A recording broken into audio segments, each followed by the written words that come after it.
Қош келдіңіздер. Алғашқы сөз кезегі Бауыржан Мырза, өзіңізге. Сонымен қатар жол апаттарының алдын алу уақытында келтірілген ұсыныстар негізінде жылдамдықты асыруды автомат түрде қозғалыс кезінде анықтайтын 2 патруль зияткерлік құрылғысы 10 данасы қолданысқа алынды. Енді жаңа баяндаманы айтып кеттім. Басты себеп жол апатына ол жылдамдықты асыру. Жаңа үлкен республикалық автожолдарда 77 азамат қайтыс болып атап көрсеттім ғой, соның бәрі жылдамдықты асыруға. Сол себептен біз осы жол апатының алдын алу, әсіресе адам өлімі мен адам алу мақсатында облыс әкімдігіне ұсыныстар беріп, облыс әкімінің рахмет қолдауының арқасында осының 10 дана қолданысқа алынды. Техникалық сипаттамаға сәйкес құрылғылардың 10 камерасы бар. Бұның біреуі салонда, 9-ы сыртқы айналымда 360 градусқа шолып, камераға жазылған бейнебақылау серверге жазады. Жолдың 7 жолағынан дейінгі аймаққа бір уақытта өткен 100 автокөліктің мемлекеттік белгісін автомат түрде күндіз де, түнде де тіркейді. Жылдамдықты асырумен бірге жалған мемлекеттік белгілерді, жолда аялдау ережесін бұзуды, көлік техникалық байқаудан өткен, сақтандыру шарты жасалған және іздеудегі автокөліктер анықтайды. Анықталған құқық бұзушылықтың дерегі автомат түрде серверге жүктеліп, айыппұл төлеу қажетті туралы нұсқама көлік иесінің мекен жайына жолданады. Бұзушылықтарды жою мүмкіндігі болмайды.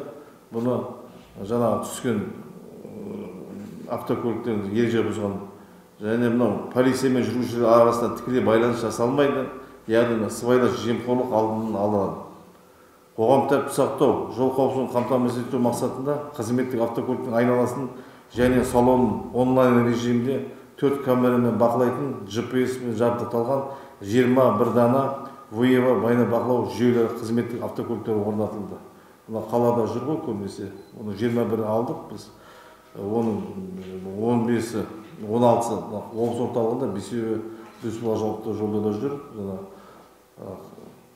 Бұл құрылғылар мен жүргізушілермен қауіпсіздік белгілерін тақпаған, ұялы телефонмен сөйлескен, күндізгі жарық шамдарын жақпаған және қоғамдық қауіпсіздік саласындағы құқық бұзушылықтар анықталып, әкімшілік хаттамалар рәсімделеді. Автоматтандырылған жүйелерді қолданысқа алғалы, ағымдағы жылдың 1 айында қорытындысымен жол апатының бар көрсеткіштері төменді. Қайтыс болғандар облыста 61%-ға төмендесе. Жылдамдықты асыру есебінен болған жол көлік оқиғаларында қайтыс болғандар 78%-ға кеміді. Жол апаттарының алдын алу департаментінің үнемі бақылауында қолданысқа алынған жаңа технологиялар оң нәтижесін берсе, тағы қосымша осы моделдерді алатын боламыз. Өзімізге де неге жаңа былайша жалпылама айтқанда тығылып атады дейді, неге ол жасырын қылып атады дейді, неге ол 2 патрульді жаңа түн мезгілінде, әсіресе мынау мектептің оқушылар болмайды ғой мектепте. Сол жерде знак бар да, жол белгісі бар 40 деген, сол жерге қойып атады дейді. Ондай сұрақтар бізге де көптеп туындап жатыр. Жаңа мен қысқаша баяндамамда айтып кеттім, бұл басты мәселе жаңа тығылып ату, жасырын ату, ашық ату емес, басты мәселе мына жол апатын азайтуда.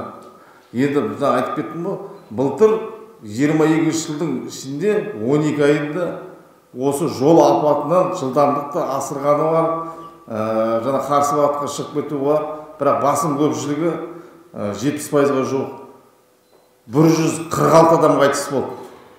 Біздің облысымыздың өзінде 146 адам деген енді былайша айтқанда үлкен цифр ғой, бір коллектив қой, бір ұжым ғой, бір ұжым жоқ болып кетті, қайтыс болып кетті. Оның артында қаншама туысқандар бар, оның ішінде қаншама ағайындар бар, бала-шаға бар.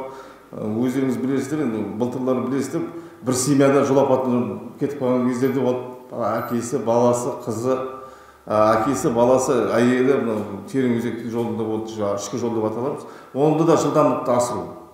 Енді ол жасырын болсын, ашық болсын, ол жерде заңда көрсетілмеген жасырын түрде біздің өзіміздің ережеміз жасырын скриптинг дейміз, жасырын түрде жаңа жол бақылайтын немесе ашық түрде бақылайтын деп. Қандай бақылаймыз да жол ережесін бұзбау керек қой, жол ережесін бұзбау керек. Ал жасырын тексеріп отырсақ, ондай не деп отырсам, келіп арыз шағымдар бізге келіп үнемі түсіп жатыр. Мына қызметкерлер, арнайы қызметкерлері бар,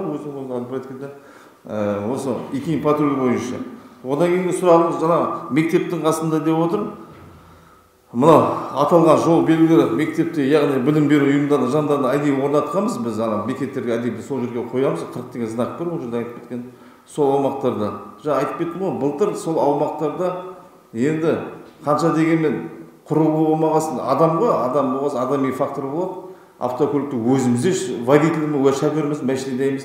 Ана патрульный автокөлікті көрсе, оның үстіне жаңа екеуінің орнатылғанын көрсе, өздеріңіздің арқылы сіздер арқылы халыққа жеткіздік қой.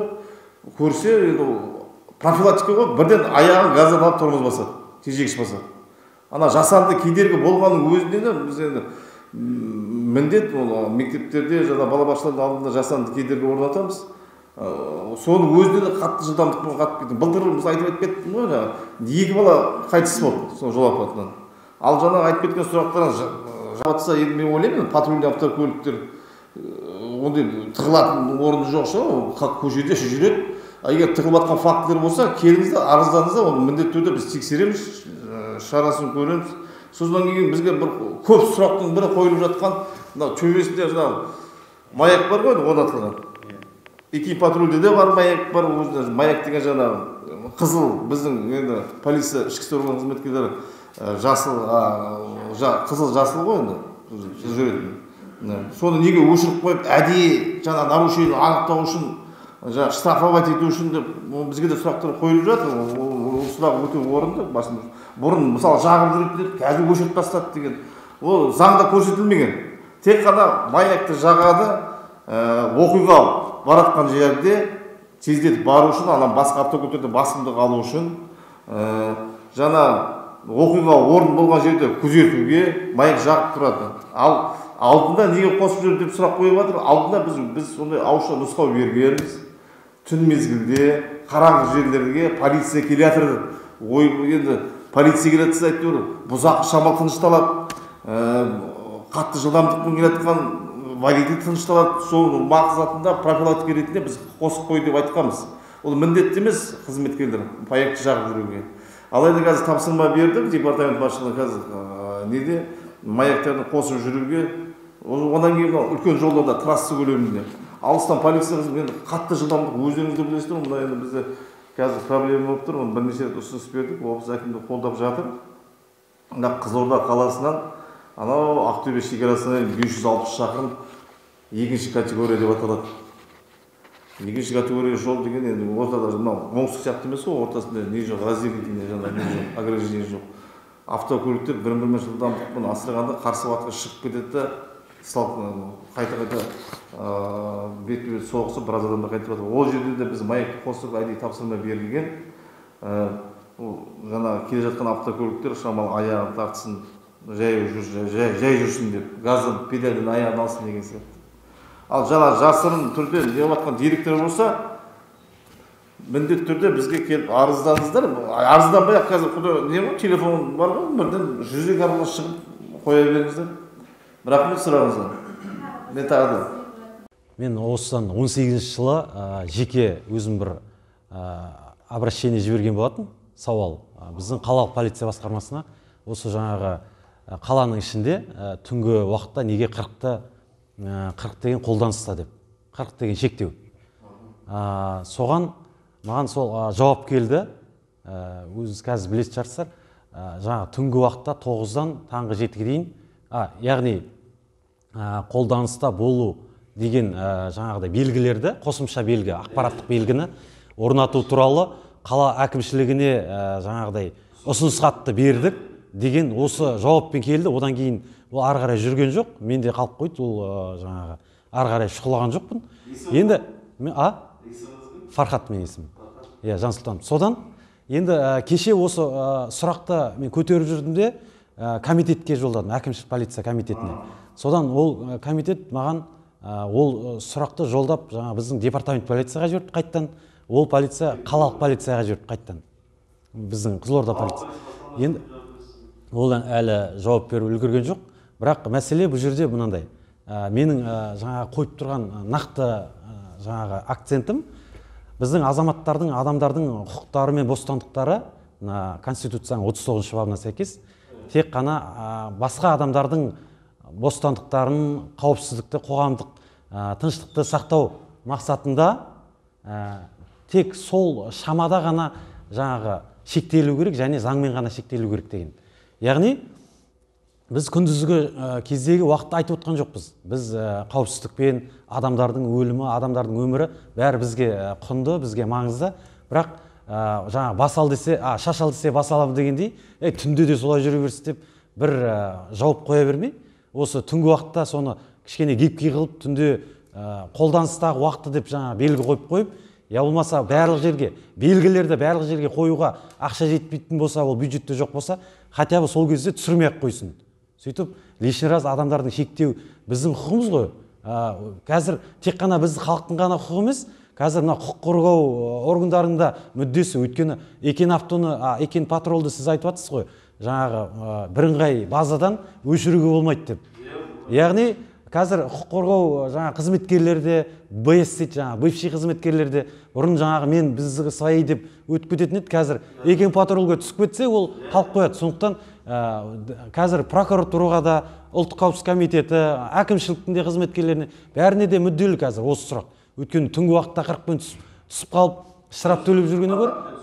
Сондықтан осы сұрақты халықтың бір ыңғайына қарай шешіп берсеңіздер, ықпал етсеңіздер, бәрін жаңағы бұл жерде бір сұрақты екінші сұрақтан ажыратып алу керек та, халықтың қауіпсіздігіне біздің ешқандай неміз жоқ, жаңағыдай сұрағымыз жоқ.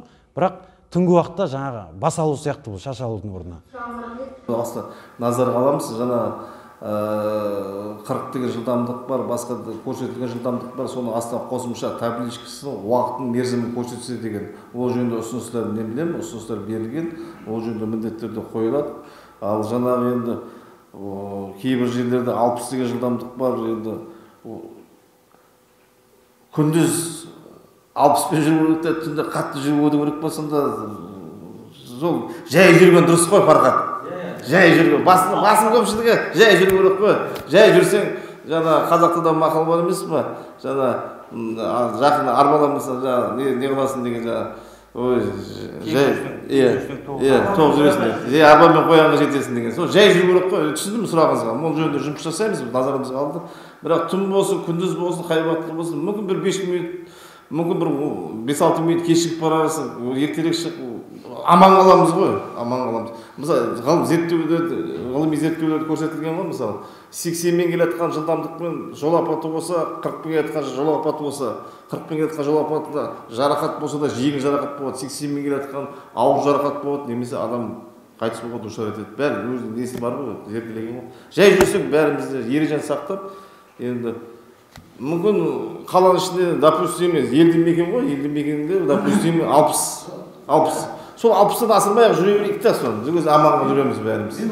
Жаңа айтып кеттім ғой, көктемде жазғы маусым бар, тіршілік басталады, былай жүреді, бәрін түсінеміз.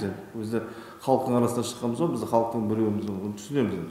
Былай жүреді, тіршілік бар. Уақыт шектеулері бар, біз екінші брифинг бар, айта бер.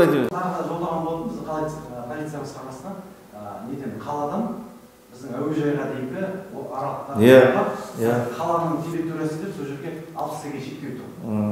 Соны 80 деген мысалы Алматы, Астана қалаларында осы қаланың ішінде әуежайға баратын және ішкі жолдарында да 80-90 деген жаңа жол шектеу жылдамдығы бар.